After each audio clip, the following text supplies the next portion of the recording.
Newstead Abbey, built in about 1170 in Nottinghamshire, England, was formerly an Augustinian priory. Converted to a domestic home following the dissolution of the monasteries, it is now best known as the ancestral home of Lord Byron. However, when searching for Lord Byron's home, structures he stayed in Italy and Switzerland pop up on the web. Let's dive into Lord Byron's ancestral British home instead. The Priory of St. Mary of Newstead, a house of Augustinian canons, was founded by King Henry II of England in about the year 1170, as one of the many penances he paid to the Catholic Church following the murder of Thomas Becket. Contrary to its name, Newstead was never an abbey, it was a priory. What's the difference? A priory is subordinate to an abbey, although both house monks. No doubt people saw the monks of Newstead and assumed it was an abbey. It was the home to Austin canons or Augustine canons. They are also described as black canons because of their robes. All Austin canons were priests as well as monks. They were not an enclosed order, and they believed that they should serve within the wider community. Despite this, and their meals taken in silence, they gained a reputation for disorder and drunkenness. Whether this was part of the propaganda campaign under King Henry VIII isn't clear. Newstead Abbey sits in an ideal natural landscape in the heart of Sherwood Forest, alongside the River Leen and close to the ancient road between Nottingham and York. In the late 13th century, the priory was rebuilt and extended. It was extended again in the 15th century when the Dorter, Great Hall, and Prior's lodgings were added. The priory was designed to be home to at least 13 monks, although there appear to have only been 12, including the prior, at the time of its dissolution. 12 is a holy number in Christianity. The Priory of St. Mary of Newstead in Sherwood was founded by Henry II in about 1170. The charter granted the manor of Papelwick, its church and mill, to the new priory, as well as meadowland at Bestwood, and 100 shillings of rent in Shapwick and Walkeringham. The charter was confirmed by King John and added to by other Plantagenet monarchs, including Henry III, Edward I, Edward II, and Edward III. Queen Joan of Scotland left many of her goods to the priory, which may have included Lord Byron's famous skull collection. Despite this, the priory faced a variety of financial difficulties across the decades.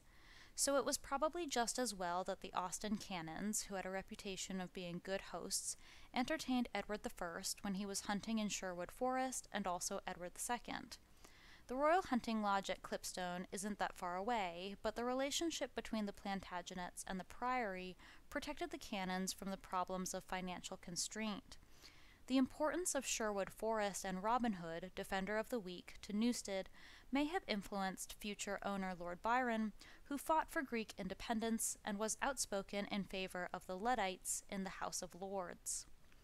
The Plantagenet desire to ensure that the canons of Newstead Priory could meet their financial obligations meant that they gained more church livings, mortmain lands, tenements, and rent in the 12th century. They also excused many of the fees that were liable to the crown due to the prior's status as lord of the manor. Richard II continued the Plantagenet patronage of the Austin canons at Newstead by granting them an annual allowance of a tun of wine in the port of Hull in aid of the maintenance of divine service. We see hints of Newstead Abbey and its 12 men in the 1816 Byron poem Darkness, which has never been completed, and also continues remembrances of an altar. I had a dream which was not all a dream. The bright sun was extinguished, and the stars did wander darkling in the eternal space, rayless and pathless, and the icy earth swung blind and blackening in the moonless air. Morn came and came and brought no day, and men forgot their passions in the dread of this their desolation, and all hearts were chilled into a selfish prayer for light, and they did live by watchfires, and the thrones, the palaces of crowned kings, the huts, the habitations of all things which dwell, were burnt for beacons, cities were consumed, and men were gathered round their blazing homes to look once more into each other's face. In 1540, the property passed into the possession of the Byron family and remained in that family for 9 generations. Sir John Byron of Colwick in Nottinghamshire was granted Newstead Abbey by Henry VIII of England in May 1540. Sir John Byron was one of Henry VIII's commissioners, and the conversion of public church property to private property was and is shocking. Sir John Byron started its conversion into a country house. He was succeeded by his son, Sir John Byron of Clayton Hall. Many additions were made to the original building. The 13th century ecclesiastical buildings were largely ruined during the dissolution of the monarchies. This burning for beacons that the poet Byron would write about centuries later in a sort of Adam and Eve reminiscence. The crowd was famished by degrees, but 2 of an enormous city did survive, and they were enemies they met beside, the dying embers of an altar place where had been heaped a mass of holy things. For an unholy usage they raked up, and shivering scrapped with their cold skeleton hands the feeble ashes, and their feeble breath blew for a little life and made a flame. Newstead Abbey then passed to John Byron, an MP and royalist commander who was created a baron in 1643. He died childless in France, and ownership transferred to his brother, Richard Byron. Richard's son, William, was a minor poet, and was succeeded in 1695 by his son, William Byron, 4th Baron Byron. Early in the 18th century, the 4th Lord Byron landscaped the gardens extensively, and amassed a hugely admired collection of art. He also wrote music. He was a gentleman to the bedchamber of Queen Anne, and gentleman of the bedchamber to Prince George of Denmark. His art collection included Rubens, Van Dyck, and Titian. Newstead flourished in his time with the international connections that these brought. During the ownership of William, 5th Baron Byron, the 4th Baron's son, the abbey suffered a downturn in fortunes, which had historically been given a blind eye by the crown. As a young man, William rebelled against his father's stability, and lavished money on the estate, building picturesque Gothic follies and staging glamorous mock navy battles on the lake. You can see some of the stone forts he built to stage such battles by the banks of the lake today. Was Byron influenced by his ancestors' mock battles and Childe Harold's pilgrimage?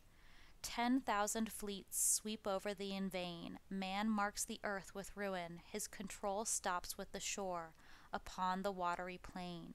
The wrecks are all thy deed, nor doth remain a shadow of man's ravage, save his own, when for a moment, like a drop of rain, he sinks into thy depths with bubbling groan, without a grave, unknelled, uncoffined, and unknown.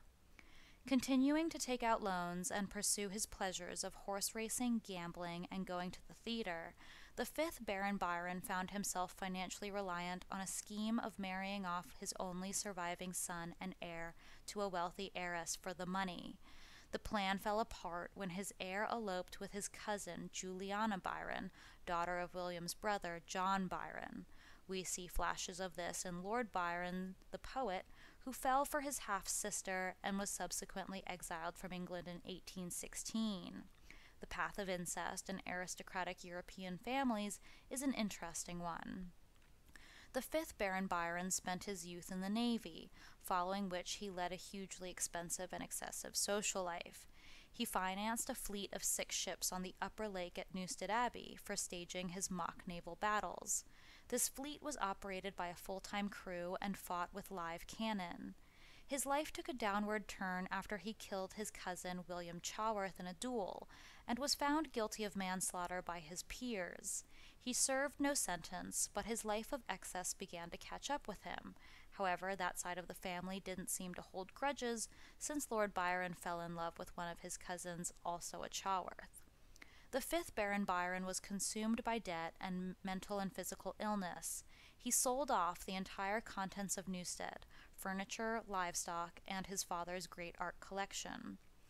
Though late 18th century gossip attested that the fifth Baron Byron ruined the estate, felled trees, sold all the door handles, and killed deer while hell-bent on revenge, this is not the case. He simply had no money to pay his debts, and stripped the abbey and estate of its artistic treasures, furniture, and even its door handles to raise cash.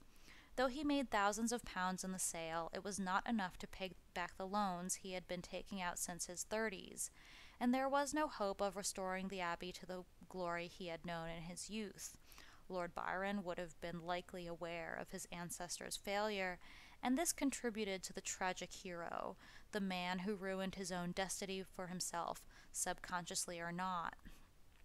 As well as outliving all four of his children, the fifth Baron Byron also outlived his only grandson, who was killed by cannon fire in 1794 while fighting in Corsica at the age of 22. Again, a flash of Lord George Gordon Byron, the poet, who died in Greece in this parallel.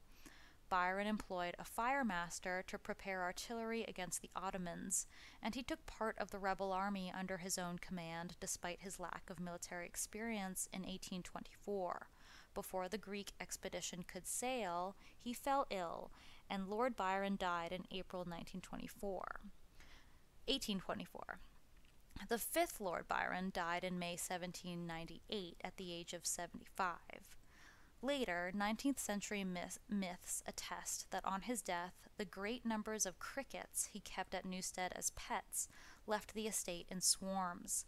The title of Newstead Abbey was then left to his great-nephew, George Gordon Byron, then aged 10, who became the sixth Baron Byron and the famous and notorious poet.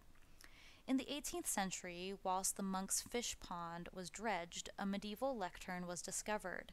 It appears to have been thrown there by the canons, hoping to save it from Henry VIII's commissioners during the bloody and violent Reformation. The lectern can now be seen in Southwell Minster. Did Byron attempt to also find artifacts in this lake? He was a tremendous swimmer despite his club foot. The first recorded notable example of open water swimming took place in May 1810, when 22-year-old Lord Byron swam from Europe to Asia across the Hellespont Strait. This is often seen as the birth of the sport and pastime, and to commemorate it, the event is recreated every year as an open water swimming event. When the young Lord Byron arrived at Newstead with his mother, he was greatly impressed. The scale of the estate contributed to his extravagant taste and sense of his own importance. His bed from Trinity College was transported to Newstead Abbey, where he had baronet pieces installed on each post to reflect his new title. He also brought his guns and slept with a loaded one every night at Newstead. Yearly income of the estate had fallen to just £800, and many repairs were needed. The entry hall was barn-like and lacked a fireplace. Byron used it for shooting practice. He and his mother soon moved to the nearby town of Southwell, and neither lived permanently at Newstead for any extended period. However, Newstead Abbey does contain his toothbrush bowl, shoe lasts, green wool fur-trimmed jacket, cavalry bag, sword tash, fencing gear, boxing gloves, and some toiletries. Byron's view of the decayed Newstead became one of the romantic ruin, a metaphor for himself and his family's fall. Through thy battlements, Newstead, the hollow winds whistle. Through the hall of my fathers, art gone to decay, he would write. His first act was to symbolically plant an oak tree in Newstead's grounds. When Byron returned from Harrow to find that the tree had been neglected, he saw a metaphor for the ruined splendor of his own family. He immortalized his response in his poem To an Oak at Newstead. Such was my hope when in infancy's years on the land of my fathers I reared thee with pride. They are past, and I water thy stem with my tears. Thy decay not the weeds that surround thee can hide. The tree did go on to flourish, and became one of the most prominent sites of pilgrimage for visitors to Newstead. Only the stump now remains, an unfortunate symbol of the decline of England, and it doesn't diminish its symbolism. The estate was leased to the 23-year-old Henry Edward Yelverton, 19th Baron Grey de Ruthen, from January 1803 onwards in an attempt to raise funds. The lease was for £50 a year for the abbey and park for 5 years until Byron came of age. Byron was sexually abused as a child, potentially leading to his voracious sexual appetite. Shortly after his birth in 1788, his father left his mother, Catherine Gordon, to raise him and his half-sister, Augusta, on her own. During this time, Byron was placed in the care of his nanny, May Grey, who sexually abused him when he was very young. It's not clear if May Grey was related to Lord Grey. Until Byron came of age, Newstead was Lord Grey's domain. In 1803, 15-year-old Byron stayed at Newstead for the summer while Grey was traveling abroad. When Grey returned, Byron stayed, not returning for the autumn term at Harrow. He and Grey became friends, with an 8-year age gap, spending their days and nights on shooting expeditions. Then Byron suddenly broke off the friendship and left Newstead. He wrote to his half-sister, Augusta Lee, "I am not reconciled to Lord Grey, and I never will. He was once my greatest friend. My reasons for ceasing that friendship are such as I cannot explain, not even to you, my dear sister, although were they to be known to anybody, you would be the first, but they will ever remain hidden in my own breast." Byron's mother was keen on a reconciliation, not least for matters of finance. Byron wrote again to his sister on these troubles with his mother. "All our disputes have been lately heightened by my one with that object of my cordial, deliberate detestation, Lord Grey de Ruthen." Byron's later apologetic letters to Grey and Grey's inability to understand his young friend's breaking off of their relationship may point to a sexual relationship that Byron regretted. They were never reconciled. In April 1808, Lord Grey left Newstead at the end of his lease, but Byron kept abreast of his old friend, almost competing with him. In June 1809, Lord Grey married Anna Maria Kellam, daughter of William Kellam. Byron wrote from his European trip to his mother, "So Lord G is married to a rustic. Well done.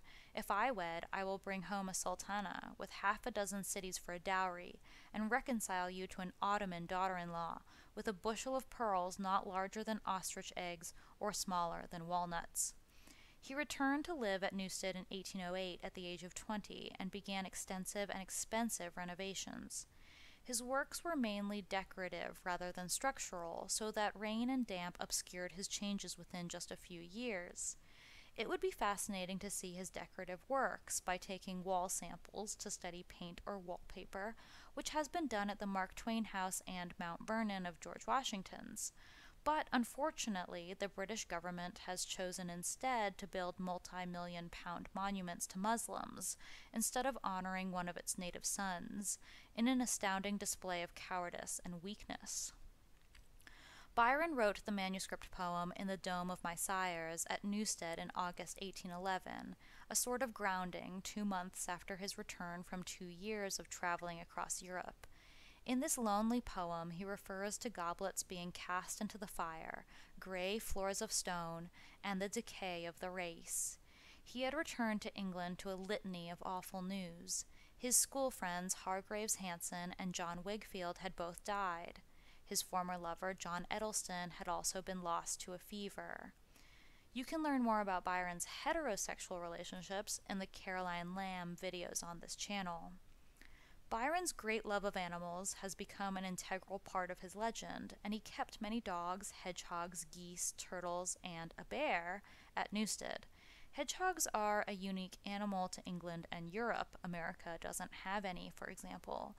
They are worth protecting, and unfortunately their population has seen an incredible decline in England. Curbing outdoor cats is one way to save hedgehogs. Boatswain, Byron's Newfoundland dog, was a constant companion for Byron, often swimming with him in the upper lake. His death from rabies in 1808 was devastating. Boatswain was buried at Newstead on the site of the former altar and has a monument larger than his master's. The inscription from Byron's poem Epitaph to a Dog has become one of his best-known works. Near this spot are deposited the remains of one who possessed beauty without vanity, strength without insolence, courage without ferocity, and all the virtues of man without his vices. This praise, which would be unmeaning flattery if inscribed over human ashes, is but a just tribute to the memory of Boatswain, a dog, who was born at Newfoundland, May 1803, and died at Newstead Abbey, November 18, 1808. Byron wanted to be buried with Boatswain, but he would ultimately be buried in the family vault at the nearby Church of St. Mary Magdalene, Hucknall. You may think, wow, Byron really was mad, bad, and dangerous to know, burying a dog at the site of a church holy altar. But this was the Regency era. The bloody Reformation changed British society forever. As we know from one of the era's most beloved recorders, Jane Austen, babies born out of wedlock, infidelity, family betrayal were all common themes at the time. Byron would not have lived at Newstead Abbey at all if it was not for Henry VIII. It was totally in line for him to treat an abbey like an afterthought. It would have been way more countercultural if he had become a priest. Byron was determined to stay at Newstead. Newstead and I stand or fall together, he said, and he hoped to raise a mortgage on the property, but his advisor John Hanson urged a sale. This would be a preoccupation for him for many years, and was not resolved when Byron left for his Mediterranean travels in 1809. Upon his return to England in 1811, Byron stayed in London, not returning to see his mother, who had been living in Newstead. She died 2 days after his return, leaving him distraught at his own negligence of her.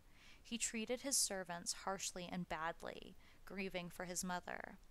He could not bring himself to attend her funeral, instead sparring with his servant and potential lover Robert Rushton at Newstead. Byron had written to his mother, Catherine Gordon Byron, in August 1809, "Joe Murray delivers this. I have sent him and the boy, Robert Rushton, back. Pray show the lad any kindness, as he is my great favorite. I would have taken him on, but you know boys are not safe amongst the Turks." Byron wrote a moving poem in the following days. He compared Newstead's physical manifestations of his ancestry with the life that he saw collapsing around him. It tells not of times or the tempest's decay, but the wreck of the line that have held it in sway. This poem remained unpublished until 1878, over 50 years after his own death. "Besides her who gave me being, I have lost more than one who made that being tolerable, the best friend of my friend Hobhouse," he wrote. At the same time he wrote the poem, a desperate Byron also sent a letter to his distant cousin and literary agent, Robert Charles Dallas, lamenting the death by drowning of Charles Skinner Matthews. A close friend from his university days at Cambridge, Matthews was also a regular visitor at Newstead. On his first visit, he recalled an unexpected ritual. "I must not omit the custom of handing round, after dinner, on the removal of the cloth, a human skull filled with burgundy. Found by a gardener in the grounds of the decommissioned abbey, the skull, which Byron had assumed it once belonged to a monk due to being found near a monk burying ground, was repurposed and turned into a goblet. Typical of his era, Byron's morbid fascination led him to compose a poem written in silver from the perspective of the skull as a memento mori at age 19. The skull was found in 1808, and Byron had been studying skulls for a while by then. This was not Byron's only skull. He actually had 4, highly polished, and would arrange them in pairs around his study. While the skull goblet has been found and auctioned to an unknown buyer, these 4 skulls have never been found. Byron's letter to Dallas is a meditation on the fragility of life, an attempt to romanticize death by contemplating the skulls. As Percy Shelley noted, Byron was, after all, the pilgrim of eternity. He had an aspiration to immortality. He lived again at the Abbey for a time, but was soon drawn to life in London. For the next few years, Byron made several attempts to sell the Abbey. It was put up for auction in 1812, but failed to reach a satisfactory price. A buyer was found who offered £140,000 for it, which was accepted. By spring 1813, the buyer, Thomas Clafton, had only paid £5,000 of the agreed-upon down payment. Byron was in debt and had continued to spend money on the expectation that the house would be sold. Negotiations began to degenerate, and Byron accused Clafton of robbing the wine cellar that started so many centuries ago. By August 1814, it was clear that the sale had fallen through, and Clafton forfeited what he had paid of the deposit. Byron was now without any financial means, and he realized he would be the last of 400 years of Byron ownership of Newstead Abbey. He proposed marriage to the heiress, Anna Isabella Milbank. Clafton did return with new proposals involving a reduced price and further delays, but Byron turned him down, intent on spending his new wife's money. Letitia Elizabeth Landon's poetic illustration, Lines Suggested on Visiting Newstead Abbey, accompany an engraving of Newstead Abbey after a painting by Thomas Allam. This poem is mainly a reflection on Byron and what it means to be a poet. Miss Landon may have visited Newstead Abbey on one of her visits to her uncle in Yorkshire, and gives us a sense that the Abbey was a travel destination for Brits. While Newstead's mystique was the perfect backdrop for staging lively entertainment, it also inspired spectacular optic experiments such as Cornelius Varley's View. A watercolorist and an optical instrument maker, Varley was the inventor of the graphic telescope. A variation of the camera lucida, this scientific instrument enabled Varley and his fellow artists to not only draw an object by tracing it, but also to translate the image seen through the glass eyepiece into a line, tone, and color. Patented in 1811 and specifically intended to support artists to record the world as accurately as possible, Varley's exquisite invention received great acclaim at the Great Exhibition of 1851, and he seems to have tested it on the grounds of Newstead Abbey. Varley visited Newstead in September 1824, 5 months after Byron's death, making precise drawings of the Abbey's ruined arch.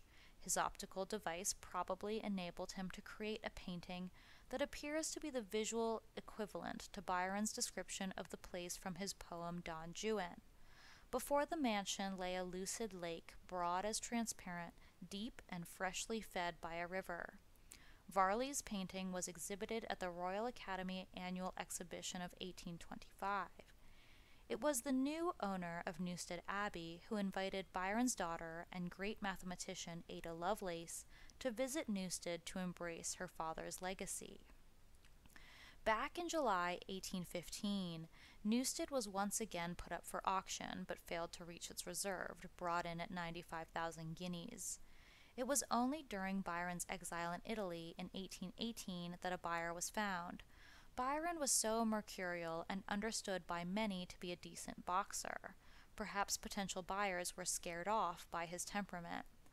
Thomas Wildman, who had been at Harrow School with Byron and was an heir to Jamaican plantations, paid £94,500, easing Byron's financial troubles considerably in his purchase of Newstead. It really is thanks to Wildman that Newstead Abbey is a beautiful place to visit today. Wildman installed stained glass windows and put his monogram of T.W. around the place. This is in contrast to the Byron credo, Trust in Byron, which you can also find in the building. Wildman spent a great deal of money on the Abbey and its contents. The architect, John Shaw Sr., designed new parts of the Abbey for Wildman, and Wildman was sure to use native oak in much of his designs. In 1861, William Frederick Webb, African explorer, bought the Abbey from Wildman's widow. He decorated the front hall with African game. Under Webb, the chapel was redecorated, but the rest of the house remained largely unaltered. After his death in 1899, the estate passed to each of his surviving children, and finally to his grandson, Charles Ian Fraser. Fraser sold Newstead to local Zionist philanthropist Sir Julian Kahn, who presented it to Nottingham Corporation in 1931. The Abbey is now owned by Nottingham City Council and houses a museum containing Byron memorabilia. It plays host to weddings, an ironic twist considering Byron's romantic adventures, and other events including ghost tours, which may disturb some of the spirits there. Have you ever seen Newstead Abbey?